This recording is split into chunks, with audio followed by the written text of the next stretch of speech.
नमस्कार. स्वागत तुमचं न्यूज लॉन्चर मराठीवर. मी अशोक वानकडे.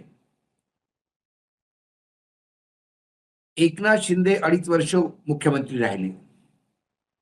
त्यानंतर त्यांच्या नेतृत्वातच निवडणुका झाल्या विधानसभेच्या. पण नेते ते नाही झाले. निवडणुका संपल्या. भारतीय जनता पार्टीने घोषणा केली, की आम्ही मोठा भाऊ, त्यामुळे मुख्यमंत्री आमचा असेल आणि देवेंद्र फडणवीस मुख्यमंत्री झाले. एकनाथ शिंदे फक्त 2.5 वर्षासाठी उपमुख्यमंत्रीपद भोगलेले आता उपमुख्यमंत्री म्हणजे डिमोट होऊन बसलेले आहेत.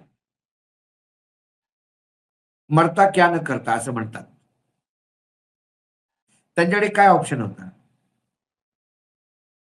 कारण भाजपाने इतक्या विधानसभामध्ये सीट घेतल्या होत्या आणि अजितदादांनी पहिलेच त्यांना समर्थन घोषित केलं होतं.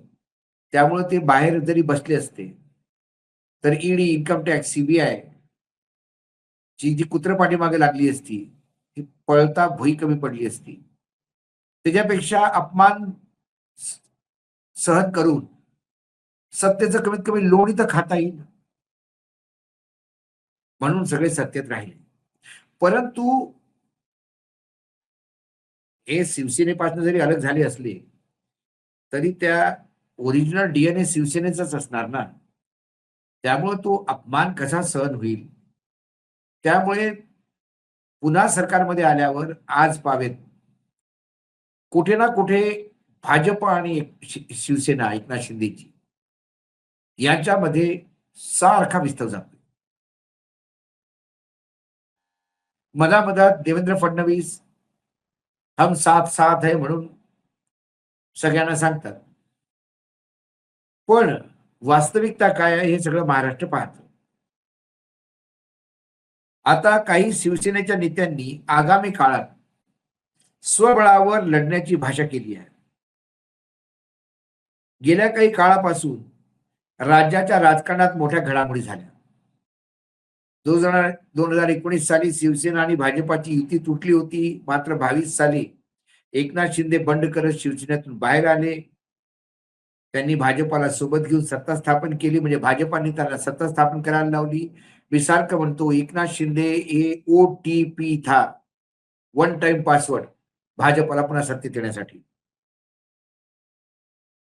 त्यानंतर अजित पवारही राष्ट्रवादीतून बाहेर पडले. त्यांनी समर्थन दिलं. 24 मध्ये त्यांनी विजय मिळवला सगळ्यांनी. पण आता ती युती राहील का? अजित पवारांचा स्वर्गवास झाला. आता अजित पवारांची पार्टी पूर्णपणे देवेंद्र फडणवीसच चालवतो असं म्हटलं तरी आश्चर्य वाटायला नको. कारण प्रफुल्ल पटेल आणि सुनील तटकरे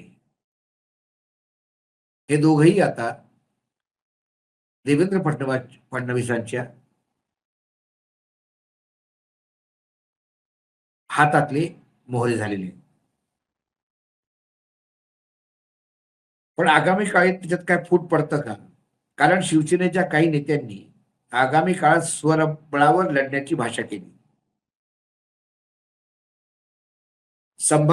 छत्रपती संभाजीनगर मधील पत्रकार परिषदेत बोलताना मंत्री संजय शिरसाट यांनी म्हटले, की 29 मध्ये भाजपा किंवा शिवसेना स्वतंत्र लढू शकते. आपण शिवसेना भाजपा युती तुटताना पाहिलेलं आहेच. कधीही कुणाचे कोणतेही शाश्वत राजकारण नसतं. अशी युती अशा झाल्या, की कधी स्वप्नातही त्या होऊ शकल्या नसतात. आपला पक्ष मजबूत करणे हा सर्वात मोठा उपाय आहे. आमची भूमिका महायुती सोबत घेऊन लढायची आहे. ताकद विभागाला नको. त्यानंतर मंत्री उदय सामंत यांनीही सकारात्मक विधान केले होते. प्रत्येक पक्षाला पक्ष वाढवायचा अधिकार आहे. मित्र पक्ष असला तरी आणि विरोधक असला तरी पक्ष वाढवण्याचा अधिकार आहे. संजय शिरसाट पक्ष वाढवण्याच्या दृष्टीने बोलले. त्यांना पक्ष वाढवण्याचा अधिकार आहे असं विधान केलं होतं. त्यामुळे शिवसेना भाजप वेगळा होणार याबाबत चर्चा रंगल्या होत्या. आता त्याच्यावर देवेंद्र फडणवीसांनी स्वतःच भाष्य केलं. काय म्हणाले फडणवीस साहेब? मुख्यमंत्री फडणवीस यांना जेव्हा हा प्रश्न विचारण्यात आला, की 2029 साली वेगवेगळे लढणार का? यावर बोलताना ते म्हणाले, की मला असं वाटतं, की शिवसेनेमध्ये बोलण्याचा अधिकार हा केवळ एकनाथ शिंदे यांचाच आहे. आणि त्यांनी याबाबत एखादं विधान केलं तर मला तुम्ही त्यावर विचारा. इतर लोक बोलले तर त्याबद्दल आमच्या प्रवक्त्यांना विचारा असं म्हणत मुद्द्यावर बोलण्याचा नकार दिला. पण देवेंद्र फडणवीसांना असं कधीपासून वाटायला लागलं की एकनाथ शिंदेनी जर असं म्हटलं तर त्याचं उत्तर ते देतील, त्याचं उत्तर अमित शहा देतील. देवेंद्र फडणवीस प्रवक्त्यासारखंच, कारण भाजपामध्ये दिल्ली बोले आणि महाराष्ट्र चाले असं आहे. त्यामुळे एकनाथ शिंदे काय करणार काय नाही ते अमित शहा ठरवतील ना. हा अधिकार देवेंद्र फडणवीसांकडे पण नाही आहे. त्यांना असं वाटतं त्यांच्याकडे अधिकार आहे. तर बहुतेक आता दिल्लीमधलं काही इक्वेशन बदललं असेल ते आम्हाला माहित नाही. नरेंद्र मोदींनी पुन्हा हात ठेवला असेल, की नरेंद्र नंतर देवेंद्र तुम्हीच या. त्यामुळे ते म्हणतात की एकनाथ शिंदेनी केलं तर मी वक्तव्य देईल, तुम्ही नाही. ते अमित शहा देतील साहेब. पण प्रत्येकाला स्वतःला मोठं आखण्याचा अधिकार आहे. हा इकडे हा प्रकार चालू असताना दुसरी बातमी दुसरीकडे येते, की राजकारणात आणखी एक मोठा भूकंप पाहण्याची शक्यता आहे. भाजपाकडून थेट शिवसेना आणि शिंदे गटाच्या बड्या नेत्याला पक्ष प्रवेशाची ऑफर देण्यात आली. त्यामुळे वातावरण तापलं. राजकीय वर्तुळातून मोठी बातमी येत आहे. लवकरच शिवसेना शिंदे गटाला मोठा धक्का बसण्याची शक्यता आहे. कोरेगाव शहरात प्रथमच पालकमंत्री शंभूराज देसाई यांच्या उपस्थितीत शिवसेना संपर्क कार्यालय आणि 3 शाखाचे उद्घाटन पार पडले. त्यामुळे आमदार महेश शिंदे यांची अनुपस्थिती पाहायला मिळाली. या कार्यक्रमात आमदार शिंदे यांचा फोटोही वगळल्याचे पाहायला मिळाले. त्यामुळे चर्चेला उधाण आले. याविषयी आमदार शिंदे यांच्या अनुपस्थितीत बाबत आणि फोटो वगळल्याबाबत विचारले असताना, माझे कालचे कार्यक्रम आधीच ठरले होते. माझ्या कुटुंबाचे आणि मतदारसंघातील सुमारे 68 कार्यक्रम एकाच दिवशी होते. त्यात 42 विवाह सोहळे आणि इतर सामाजिक कार्यक्रमांचा समावेश होता. त्यामुळे मी तिथं उभं राहू शकत नाही असं ते म्हणाले. राजकारणात कोणीही ताम्रपट घेऊन आलेलं नसतं. मी माझं काम प्रामाणिकपणे करत आहे. जनतेने मला निवडून दिलं आहे. 3.5 वर्ष माझ्या हातात आहेत. तोपर्यंत मी फक्त विकासावर लक्ष केंद्रित करणार आहे. कोणाला फोडं लावायचं आहे किंवा नाही त्यापेक्षा जनतेची कामं होणं जास्त महत्वाचं आहे. जे 4-5 जण तिथे होते, त्यांनी कधीच माझं काम केलं नव्हतं. उलट त्यांनी निवडणुकीत विरोधकांच्या बाजूने काम केलं होतं. त्यामुळं अशा गोष्टीकडे मी फारसं लक्ष देत नाही, असे त्यांनी म्हटलं. शिंदे हे शिवसेना शिंदे गटावर नाराज असल्याची चर्चा सुद्धा आहे. याच दरम्यान दुसरीकडे अशी देखील बातमी समोर आली, की भाजपाकडून महेश शिंदे यांना पक्ष प्रवेशाची ऑफर देण्यात आलेली आहे. भाजपाचे नेता अजय कुमार गोरे यांनी याबाबत मोठं विधान केलं आहे. महेश शिंदे हे भाजपाचे विचारसरणीचेच आहेत. त्यांना जर काही त्रास होत असेल तर त्यांनी भाजपामध्ये यावं, आम्ही त्याचं स्वागतच करू, असं जयकुमार गोरे यांनी म्हटलं आहे. सातारामध्ये महेश शिंदे यांना आमचा पूर्ण पाठिंबा आहे, असंही त्यावेळी गोरे यांनी म्हटलं. त्यामुळे महेश शिंदे हे भाजपामध्ये प्रवेश करणार का, हे फार महत्वाचं ठरणार आहे. आणि साताऱ्याचं राजकारण किती गंडूळ झालं भाजप वर्सेस एकनाथ शिंदे, हे तुम्ही पाहिलं, की अक्षरशः एकनाथ शिंदेच्या मंत्र्याला आणि खासदाराला जानवरासारखं घसीटून बाहेर काढलं पोलिसांनी. आणि त्या पोलीस अधीक्षकाला म्हणजे त्या पोलीस कमिशनरला, एसपीला नावासाठी ट्रान्सफर केलं होतं. आता तो सांगलीचा एसपी आहे. त्यामुळे जयंत पाटलांनी सावध राहायला पाहिजे. त्याचंही बोळकांड घालून ते पाडतील आणि वेळ आली तर मी तर म्हणतो चंद्रकांत दादांना पण थोडं सावध राहायला पाहिजे. कारण मुंबईचा आदेश झाला तर ते चंद्रकांत दादाचाही हात घेऊन त्याला बाहेर काढतील. अशी स्थिती सध्या महाराष्ट्राच्या राजकारणात झाली आहे. पण हे सगळं असताना हे आपले राजकारणी ज्यांना राज्य चालवायचं आहे, ते आपल्याच भांडणात इतके बिझी आहेत, की याच महाराष्ट्रात कालीचरण महाराज नावाचा एक प्रकार आहे. त्यांनी असं एक घाणेरडं वक्तव्य केलं. कालीचरण महाराज म्हणाले, की डॉक्टर डिलिव्हरी जिहाद करत असल्याचा आरोप यांनी केला.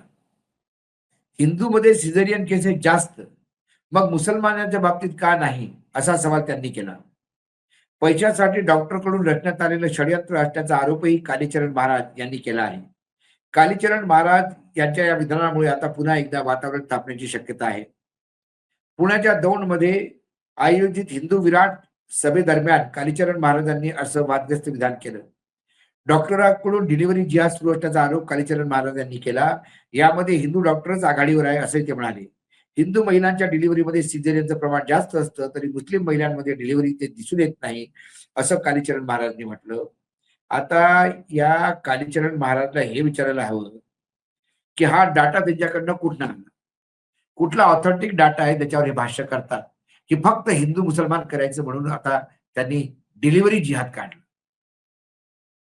डिलिव्हरी हे प्रत्येक नवरा बायको ठरवतात की सिझेरियन करायचं की नॅचरल करायचं, ते डॉक्टर करतात. जर तुम्हाला वाटतं सिझेरियनच होत असेल तर मग सोडा डॉक्टर, घरीच करा ना डिलिव्हरी. जेव्हा तुम्ही इतिहासाबद्दल बोलता तेव्हा मग सिझेरियन कसं पहिले होतं आणि महाभारतामध्ये जे 100 पुत्र झाले ते सिझेरियनने झाले असं सांगायचा प्रयत्न करतात. आता सिझेरियन जिहाद वाटतो. या कालीचरण सारख्या महाराजांचं पेव फुटलेलं आहे महाराष्ट्रात. कुठे अशोक खरात तर कुठे हा कालीचरण. हा बाबा जिहाद आहे तसं पाहिलं तर. हे हिंदू धर्माला कलंकित करतायत. मुसलमानांमध्ये इतके बाबा आहेत का? जितके बाबा आपल्या सनातन हिंदूमध्ये आहेत. दगड उचलला की 10 बाबा निघतात. हा बाबा जिहाद पहिले बंद करायला हवा. जे सनातन धर्माला बदनाम करतात, सायंटिफिक शास्त्रीय पद्धतीनं न सांगता प्रत्येक ठिकाणी हिंदू मुसलमान शोधतात. पण याला आळा कोण घालणार बाबा? याला खतपाणी घालण्यात येतं. अक्षरशः शिवाजी महाराजांबद्दल मूर्खासारखं वक्तव्य करणारा तो शास्त्री बागेश्वर, तिथे मुख्यमंत्री टाळ्या वाजवतात आणि शिवाजी महाराजांचं नाव घेतात. त्याच्यापेक्षा दुर्भाग्य या देशाचं नाही, महाराष्ट्राचं नाही, मी तुम्हाला सांगतो. पण काय करणार? जसं पेरलं तसं उगवतं. हिंदीमध्ये एक वाक्प्रचार आहे, बोया पेड़ बबुल का तो आम कहां से होय. बाबुळच्या झाडाला आंबे लागत नाहीत मित्रांनो. या ज्यांना सत्तेत बसवलं ते बाबुळचीच झाडं आहेत. आंब्याची अपेक्षा करू नका. असेच काटे रुतत राहणार. आज न्यूज लांचर मराठीमध्ये एवढंच. पुन्हा येतो काही विषयासोबत. नमस्कार. पाहत रहा न्यूज लांचर मराठी.